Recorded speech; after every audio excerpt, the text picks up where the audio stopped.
इंदुरीकर महाराजांची मुलगीचं लग्न झालं तेव्हा खूप थाटामाटाने लग्न झालं आणि त्यांच्या जावई साहिल चिलप हा बिझनेसमॅन आहे हेच माहीत होतं सगळ्यांना. तर नेमकं काय करतो आणि काय समोर आलं त्याच्यासाठी ते बघूया. त्याआधी जर तुम्ही नवीन असाल तर आपल्या चॅनलला सबस्क्राईब करा.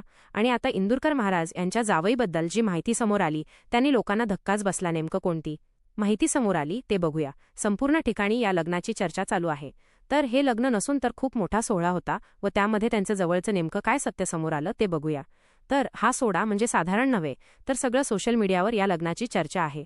तर मित्रांनो, एकीकडे या लग्नाची चर्चा आहे तर दुसरीकडे लोकांच्या मनात प्रश्न आहे. कारण हे लग्न इंदुरीकर महाराजांचं मुलीचे होतं व ते बिझनेसमॅन आहे. त्यांच्या जावई हे माहीत आहे. मग नंतर असं काय माहीत पडलं की त्याने सगळ्यांना प्रश्न निर्माण झाला. जिथे लग्न झालं तिथे खूप थाटामाटात होतं व खूप लोकांची उपस्थिती होती. अनेक मोठमोठ्या व्यक्तींनी त्या लग्नाला उपस्थित लावली आणि जे लग्नाच्या दुसऱ्या दिवशी सत्य समोर आलं त्यांनी लोकांच्या मनात प्रश्नच निर्माण केला. नेमकं इंदुरकर महाराजांच्या जावई कोण आहे हेच मनात प्रश्न आहे. लोकांचे व महाराजांना बोलत होते लोक की महाराज म्हणता की कमी खर्चात लग्न करा, पण त्यांनी खूप थाटामाटात लग्न केलं होतं.